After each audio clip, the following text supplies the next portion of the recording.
What an incredible first half of International Women's Day we've just experienced. A big hello to you wherever you're joining us from today, the office, at home, at school or elsewhere. I'm Marlee Silva and it's a pleasure to be able to share today with you. As a proud Aboriginal woman from the Gamilaroi and Dunghutti tribes, I'd like to begin by paying my respects to all First Nations people who are connected to the land you're joining us from today. I wish to acknowledge their elders, past and present. And in making this acknowledgement, I too acknowledge the ways First Nations people have maintained an unbroken and intertwining connection and a relationship of reciprocal needs and benefits between them and their traditional lands and waterways. Always was, always will be. The guests at each of our live events are now enjoying some networking time. So, across the next 15 minutes, I'm going to be sharing my own story with you. This is a story of my journey to where I am today.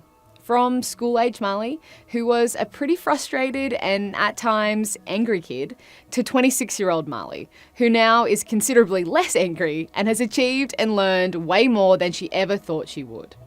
And to do that, I'm going to take you back in time with me now, all the way to Darawal country, which is south of Sydney, at a place called Cronulla, and at my local public high school circa 2008. Growing up where I did, in the Sutherland Shire, an area that is known for horrifying race riots that occurred in the early 2000s, and is unsurprisingly high in its white Anglo-Saxon population and low in its Indigenous one, I understood my place and my family's place to be on the outer of my community from a young age. Although within the walls of my house, the absolute best thing you could be was Aboriginal. My family's pride and strength couldn't protect me from the outside world. So, the first time I realised I was different to my peers came a mere few weeks after I started high school. It was a rainy Friday afternoon, and like most Year 7s do as they're finding their social circle in high school, I'd made a new best friend for the week. I remember her and I sprinting through the rain, laughing down the long driveway from the maths block to the bus bay where I'd usually get picked up, when a voice calling out my name brought us to a halt. I looked up to see a man by the school gate, holding a big umbrella and wearing bright blue gumboots. It was my dad, and I was mortified. Not just because of the gumboots, but because they were paired with pyjamas. Mind you, he's a shift worker and was probably napping after a night shift before he came to pick me up. But when you're 12 years old, that might as well be any chance to be cool at school down the drain.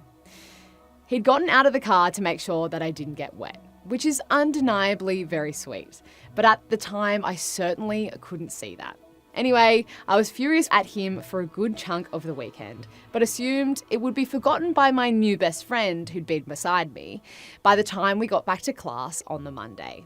But of course, lo and behold, second period science Monday morning came around and my new best friend swiveled around on the chair ahead of me to ask who had picked me up from school on that Friday.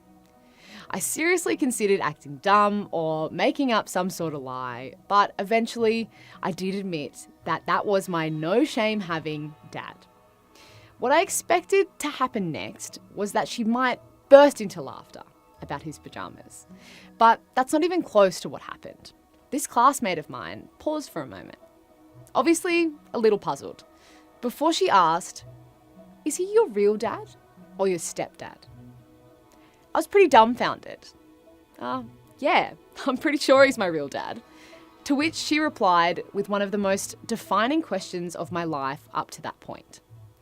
Why is your dad black? Never in my life had I heard someone be called a colour like that. I mean, we called ourselves blackfellas as Aboriginal people, and my mum wasn't one, but in our house it didn't make us different to each other any more than if mum was in the sun too long in summer, she'd go red, and if dad was, he'd get browner. It took me a minute, but I realised what she was talking about was the fact that dad is Aboriginal. We're Aboriginal, I told her, and she managed to shock me one more time by replying, "Wow, I've never met an Aboriginal person before. From this point, it was as if my identity was outed to the school. Not that I ever hid it, just people never assumed anything because of what I looked like. Something that had undeniably given me a kind of white privilege, which I hadn't recognised until that point. But ultimately, this moment was followed by months and years of schooling full of questions and questioning of my identity, of racist jokes and of stereotypes. Unfortunately, served to me by both students and teachers. Plus, a lot of teachers who'd call me out as a kind of expert of Indigenous history in class or point me out unnecessarily when any Aboriginal-related topic in any subject came up. And in its worst example, it saw graffiti plastered on school property by my classmates stating, "Marlee Silva sniffs petrol." It might not surprise you to know that by my senior years, I was a pretty angry teenager. I struggled socially. At the time, I thought that I was inept or had something wrong with me that made it hard for me to maintain friendships or flourish in social settings.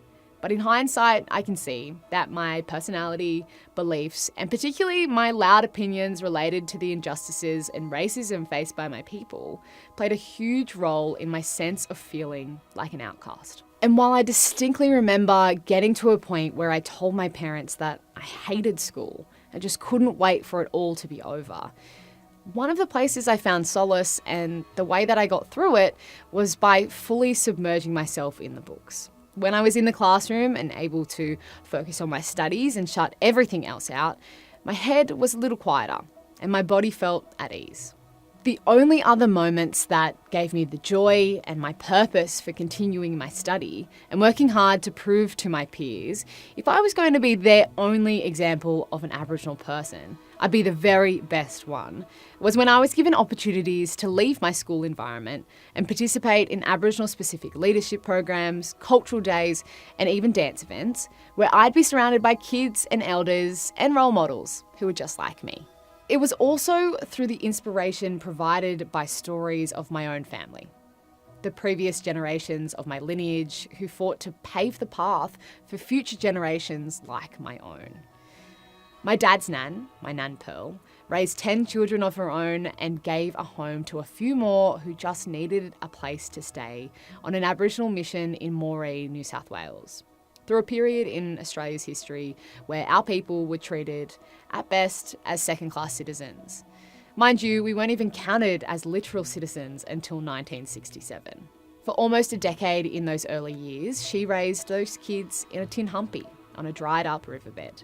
She travelled a few k's into town and back every day, often with a few little ones hanging off her, to clean people's houses while her husband was shearing sheep. They were hassled constantly by local police on the mission, had to ask permission for just about everything from the mission master, and were completely ostracised by a great number of non-Indigenous people in their own community. Although I wouldn't have blamed her otherwise, my Nan Pearl spent her entire 92 years of life so far from bitterness. She was constantly giving love, giving cups of tea, giving wisdom and hope. In 1986, she was named Senior Citizen and Elder of the Year for her tireless community work. She was still volunteering for Meals on Wheels well into her 80s. And in an interview about her win, when she was asked how she'd made it through the tough times, Nan said, "You can't keep looking back, that we must always only look forward. Look to tomorrow, look to the path she carved for us, and figure out how we would continue paving it for the next." She had a motto that she lived by too: try not to give up. Nan Pearl then passed that motto on to her daughter Alice, my grandmother, my dad's mum, a similarly stoic, hardworking black woman. That attitude helped Nan Alice find the strength and resilience to turn up to high school every day, regardless of the obstacles she faced there. She was the only Aboriginal student at the time, and every day she would face an onslaught of racial slurs and quite often experience pretty disgusting bullying acts, like peers spitting on her. Despite it all, with "try not to give up" echoing in her mind, not only did she become the first Aboriginal graduate from her high school, but too, the first female Aboriginal graduate of a Bachelor of Social Work at the University of Sydney, which, not to mention, she attained while raising 5 children in Housing Commission in Western Sydney. Unfortunately, my Nan Alice, now in her later years of life, has been diagnosed with dementia, and there will be memories and stories that will be lost with her one day. But a few years back, when the disease was in its earliest stages, I was with Nan at a community event and pretty devastated to see how it was already affecting her. She got confused and a bit anxious. She kept asking me my name too, but one thing that seemed unscathed were the memories of her achievements. More than once, she leaned over to me and she whispered with a little smirk, "Do you know I was the first Aboriginal woman to graduate from Sydney Uni?" When you're a trailblazer, out on the front lines, doing it so others can follow, I guess even as your mind starts to lose its way, your bone and your breath never forget it. She's also told me over and over again the stories of her work in her career as a social worker, how she'd travel all across the state looking out and fighting for vulnerable children.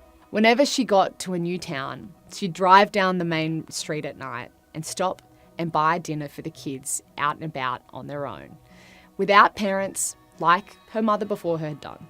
She led with such an innate passion for giving and caring, and it was recognised throughout her career, as she eventually rose to a director's position in the department she worked in, where she essentially worked as a top advisor. What might not be too surprising to some, a lot of her colleagues in the department couldn't handle seeing an Aboriginal woman striving like she had.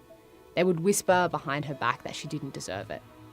And when I asked her how she overcame this, she told me she did it by ignoring them, by working harder and doing even more. Nobody could stop her. And I couldn't help but imagine, on the hardest days, it was try not to give up that she told herself. By the time my dad Rodney, my nan's second youngest child, was born in 1967 as one of the first blackfellas to be counted as a citizen that year, he had try not to give up pumping through his veins. Dad says Nan is his greatest role model for how resilient she was during his upbringing, raising 5 kids with very little money and an abusive alcoholic husband to survive. He says she taught him to overcome, showed him what he wanted to be as a parent, and highlighted the sheer strength she had passed on to him and would eventually pass on to the next generation too. Try not to give up is my great-grandmother's legacy. I hear it as a message on loop, whispered over and over in my ears on the days life seems a little too hard. It sounds so simple, but it's reflective of an inherent belief in the fact that you have the power to determine your future. From these stories, and by being constantly reminded of the sacrifices made by my ancestors before me to ensure I had the chance for a brighter future at all, I knew whatever I do with my life when I grew up, it would involve giving back to the community that gave me hope and helped me survive. So, since escaping school as that angry teenager, what have I done? I completed study at university. I've worked and volunteered in the non-profit space, mostly with Aboriginal young people to help them stay at school. I've attended global leadership forums in Scotland. I won a scholarship to study at Stanford University in the States. I worked with NBA stars. I wrote a book and I work in media. And best of all, I regularly get to do stuff like this, share my experience with women like yourself. Now, this is not to boast, and I'm not going to act like I planned any of this. So much of the opportunities I've had have come about by chance or by meeting the right people at the right time or a whole host of things that are completely out of my control.